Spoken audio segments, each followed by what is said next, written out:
सुप्रभात बच्चों, आज हम हिंदी व्याकरण का पाठ 21 मुहावरे और लोकोक्तियां पढ़ेंगे। सबसे पहले हम बात करेंगे मुहावरे के बारे में। मुहावरा शब्द हिंदी भाषा में अरबी भाषा की देन है। जो मुहावरा शब्द है वो हिंदी भाषा में अरबी भाषा से आया हुआ है। इसका शाब्दिक अर्थ है अभ्यास या बातचीत। ठीक है, तो इसका शाब्दिक अर्थ क्या बनता है? अभ्यास या फिर बातचीत। ऐसा शब्द वाक्यांश या वाक्य है जो सामान्य से भिन्न किसी विलक्षण अर्थ की प्रतीति कराए और सामान्य अर्थ से भिन्न किसी और अर्थ में रूढ़ हो जाए, उसे मुहावरा कहते हैं। देखिए, ऐसा शब्द या फिर वाक्य का कोई अंश या पूरा का पूरा वाक्य जो सामान्य अर्थ से अलग एक अनोखा अर्थ देता हो या फिर उसके बारे में बताता हो या उसकी प्रतीति कराता हो। ठीक है, और वो जो शब्द या वाक्यांश है उसका जो सामान्य अर्थ नहीं होगा कोई, वो एक विशेष अर्थ उसका रूढ़ हो चुका है। रूढ़ यानी कि पुराने समय से वैसा ही चलता आना, प्रचलित हो चुका है, फेमस हो चुका है, वो अर्थ उसका वो रूढ़ हो चुका है। ठीक है, तो उसे हम क्या कहते हैं? मुहावरा। सिंपल सी भाषा में अगर हम कहें, साधारण भाषा में, तो जो ऐसे कुछ शब्द होते हैं या कुछ वाक्य होते हैं या वाक्य के कुछ अंश ऐसे होते हैं जिनका अगर हम सीधा सीधा अर्थ देखें तो वो अर्थ नहीं है जो इनमें लिखा हुआ है, बल्कि ये किसी विशेष अर्थ की ओर संकेत करते हैं। और ये विशेष अर्थ, इन जो वाक्य या शब्द हैं, इनके ये विशेष अर्थ जो है ये बहुत पुराने समय से ऐसे के ऐसे ही चलते आ रहे हैं, इसीलिए वो उसके लिए रूढ़ यानी पक्के हो चुके हैं। तो अब वो शब्द या वो हम वाक्य बोलेंगे तो सामने वाला तुरंत समझ जाएगा कि हम इसका अर्थ क्या बता रहे हैं। ठीक है, तो ऐसे जो वाक्य, शब्द या वाक्यांश है उन्हें हम मुहावरा कहते हैं, यानी जो अपने अर्थ के अलावा किसी और अर्थ के ओर संकेत करते हैं। भाषा को प्रभावशाली, सुंदर तथा आकर्षण बनाने के लिए मुहावरों का प्रयोग किया जाता है। ठीक है, जो भाषा का जो प्रयोग हम करते हैं, वो जो मुहावरों का जो हम प्रयोग करते हैं वो भाषा को प्रभावशाली बनाने के लिए, उसे सुंदर बनाने के लिए और उसे आकर्षक बनाने के लिए करते हैं। मुहावरों का प्रयोग किया जाता है, ठीक है, किसके लिए? भाषा को प्रभावशाली, सुंदर और आकर्षक बनाने के लिए। इनके माध्यम से भाषा में कम से कम शब्दों के प्रयोग से अधिक भावों की अभिव्यक्ति की जाती है। देखिए, बहुत महत्वपूर्ण बात है ये। इन्होंने बोला है कि जो मुहावरे होते हैं उनके माध्यम से हम क्या करते हैं? भाषा के अंतर्गत हम कम से कम शब्दों में, जितने हो सके उतने कम शब्दों का प्रयोग करके हम अधिक से अधिक, ज्यादा से ज्यादा अपने मन के भाव जो होते हैं ना, उनको अभिव्यक्त करते हैं, यानी कि उन्हें हम दर्शाते हैं मुहावरों के माध्यम से। अब हम मुहावरों की कुछ विशेषता के बारे में बात कर लेते हैं।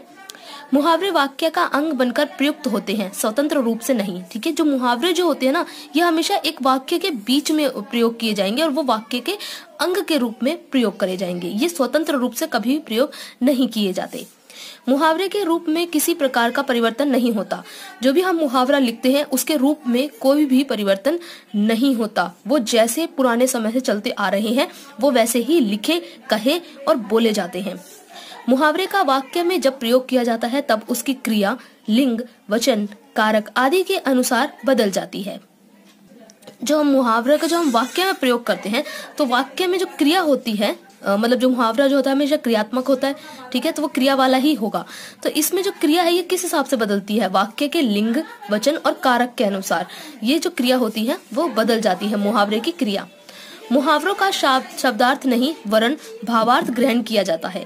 बहुत ही महत्वपूर्ण बात है ये और बहुत जरूरी बात है कि मुहावरों का शब्दार्थ नहीं, ठीक है, जो शब्द लिखे हैं उन शब्दों का अर्थ नहीं, बल्कि उससे क्या भाव निकल रहे हैं उसको देखा जाता है। ठीक है, हम जो शब्द लिखे हैं शब्द का अर्थ नहीं देखेंगे बल्कि उसके भाव को देखेंगे कि इन शब्दों के योग से क्या भाव उत्पन्न हो रहा है। ठीक है, आइए कुछ मुहावरे और उनका अर्थ, वाक्य प्रयोग जाने। अब यहाँ पे इन्होंने एक मुहावरा दिया हुआ है, अपनी खिचड़ी अलग पकाना। ठीक है, पकाना एक क्रिया है, क्रिया के रूप में हो गया ये। अब यहाँ पे देखो, सबसे अलग रहना, इसका अर्थ क्या होता है? सबसे अलग रहना। अब वैसे अगर हम शाब्दिक अर्थ देखें इसका तो क्या बनता है? अपनी खिचड़ी अलग पकाना, यानी कि अपनी खिचड़ी को अलग रह करके पकाना या अलग किसी जगह से होकर के पकाना। पर लेकिन इसका भावार्थ क्या है? हमें भावार्थ पर ध्यान देना है, शब्दार्थ पर नहीं, भावार्थ ग्रहण करना है। तो भावार्थ क्या होता है इसका? कि सबसे अलग रहना, इसके भाव का यही अर्थ है और ये रूढ़ हो चुका है। इसलिए जब भी हम कहीं कहेंगे अपनी खिचड़ी अलग पकाना तो इसका अर्थ यही निकलेगा।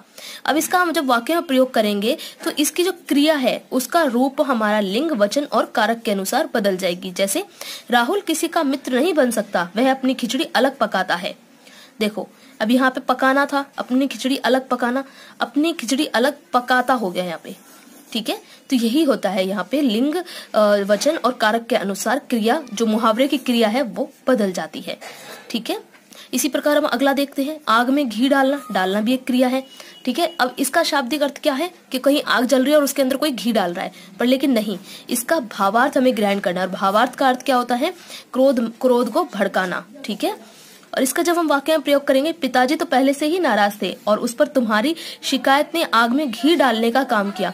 डालने, तो यहाँ पे डालना है, पर लेकिन यहाँ पे लिंग, वचन और कारक के अनुसार यहाँ क्रिया का रूप बदल गया है। इसी प्रकार ये और भी मुहावरे आपकी पुस्तक में दिए हुए हैं, आप इनको पढ़ें, समझें और वाक्य में प्रयोग करके देखने का अभ्यास करें। अब हम बात कर लेते हैं लोकोक्तियों के बारे में। लोकोक्ति शब्द लोक तथा उक्ति से मिलकर बना है। लोक यानी कि संसार, उक्ति यानी कि कथन, यानी कि संसार में जो कथन कहे जा रहे हैं बहुत प्राचीन समय से किसी विशेष अवसर पर, उनको हम कहते हैं लोकोक्ति। लोकोक्ति लोक अनुभव का परिणाम होती है। ठीक है, लोक अनुभव यानी कि जो संसार है, संसार में जो वास करने वाले लोग हैं वो अलग अलग परिस्थितियों में जो अनुभव करते हैं, उस अनुभव को वो एक कथन के रूप में कहते हैं, उसे ही हम लोकोक्ति कहते हैं। अब जब वो अनुभव का जो अनुभव करते हैं उसके परिणाम स्वरूप ही तो लोकोक्तियां बनती हैं। ठीक है, तो जो लोकोक्ति है वो लोक अनुभव का परिणाम होती है। किसी समाज ने लंबे अनुभव से जो कुछ सीखा उसे एक वाक्य में बांध दिया। ठीक है, देखो परिणाम का जो अनुभव का परिणाम किस प्रकार हुआ कि किसी समाज ने लंबे अनुभव से, लंबे समय तक कोई चीज को अनुभव करते हुए जो सीखा उन्होंने, उस बात को उन्होंने एक वाक्य में बांध दिया। लोक में प्रचलित उक्ति को ही लोकोक्ति, जनश्रुति या कहावत कहते हैं। लोकोक्ति की कुछ विशेषताओं के बारे में बात करते हैं। लोकोक्ति प्राय पूर्ण वाक्य या उपवाक्य होती है। देखो जैसे मुहावरे में हमने देखा था, मुहावरा जो होता है वो पूर्ण वाक्य नहीं होता, वो दूसरे वाक्यों के साथ लगाया जाता है, वो वाक्य का अंश होता है। पर लेकिन लोकोक्ति जो होती है वो एक प्रकार का पूर्ण वाक्य होती है या वो उपवाक्य हो सकती है। इनका कभी सामान्य अर्थ और कभी सांकेतिक अर्थ ग्रहण किया जाता है। ठीक है, इनमें दोनों तरह के अर्थ होते हैं। एक सामान्य अर्थ जो भी हम बोल रहे हैं, जो भी शब्द हम प्रयोग कर रहे हैं, उनका जो सामान्य अर्थ निकलेगा वो भी, और कभी कभी ये सांकेतिक अर्थ भी देती हैं। इनका अपना स्वतंत्र अस्तित्व होता है। ठीक है, क्योंकि ये पूर्ण रूप से वाक्य होती हैं। ठीक है, ये स्वतंत्र भी प्रयोग की जा सकती हैं, जैसे कि अभी हमने मुहावरे में पढ़ा था, वो स्वतंत्र प्रयोग नहीं किया जा सकता है, पर लेकिन लोकोक्ति जो है स्वतंत्र प्रयोग की जाती है। अपने अर्थ के लिए वाक्य पर आश्रित नहीं होती है। ठीक है, ये अपने अर्थ के लिए वाक्य पर आश्रित नहीं होती। इसमें जो भी शब्दों का प्रयोग किया जाता है उनका अर्थ हमें ज्ञात हो जाता है। वाक्यों के साथ इनका प्रयोग करते समय इनमें किसी भी प्रकार का परिवर्तन नहीं होता, बल्कि वे ज्यों की त्यों प्रयुक्त होती हैं। अब देखो मुहावरे में हमने देखा था जहाँ पे क्रिया बदल जाती थी, किंतु जो लोकोक्ति है इनका जब हम वाक्यों में प्रयोग करते हैं तो ये जैसी हैं वैसी की वैसी रहती हैं, इनका रूप नहीं बदलता। इनमें क्रिया का होना या ना होना आवश्यक नहीं है। ठीक है, इसमें क्रिया हो भी सकती है और क्रिया नहीं भी हो सकती, तो इसमें कोई आवश्यक नहीं है कि क्रिया के होने का ही इसमें बोध हो, तो ऐसा नहीं है। अब आइए कुछ लोकोक्तियों तथा उनके अर्थ तथा वाक्य प्रयोग को जान लेते हैं। अकेला चना भाड़ नहीं फोड़ सकता। अर्थ, कोई भी बड़ा काम अकेले व्यक्ति से नहीं हो सकता। ठीक है, तो यहाँ पे कभी कभी तो ये शब्द जो अर्थ होता है सामान्य अर्थ वो भी मिलता है, जैसा अकेला चना भाड़ नहीं फोड़ सकता। अब आप खुद से कल्पना करके देख सकते हैं कि भाड़ हम उसे बोलते हैं जहाँ पे चने भूंजे जाते हैं। ठीक है, एक बड़ा सा कढ़ाया है जिसके अंदर बहुत सारे चने डाले जाते हैं और वो भूने जाते हैं। ठीक है, अगर ये बहुत सारे होंगे तो इनकी चटर पटर से वो जो भाड़ है वो फूट सकता है, पर लेकिन अगर यहाँ पे कई सारे ना होकर के केवल एक चना हो और उसे कोई भून रहा हो तो क्या वो भाड़ को फोड़ सकता है? नहीं फोड़ सकता। तो ये सीधे सीधे अर्थ निकल रहा है कि कोई एक व्यक्ति बड़े काम को अकेले नहीं कर सकता। ठीक है, तो सामान्य अर्थ भी आ रहा है और सांकेतिक अर्थ भी इसमें मिलता है। अब अगर हम इसका वाक्य में प्रयोग करते हैं तो देखते हैं, तुम सोच रहे हो इतने बड़े उत्सव की तैयारी तुम अकेले ही कर लोगे, लेकिन ध्यान रहे अकेला चना भाड़ नहीं फोड़ सकता। ठीक है, तो यहाँ पे ये वाक्य में जब प्रयोग हो रहे हैं तो ये ज्यों के त्यों है। ये बदलते नहीं हैं। अगला हम उदाहरण देख लेते हैं, ऊंची दुकान फीके पकवान।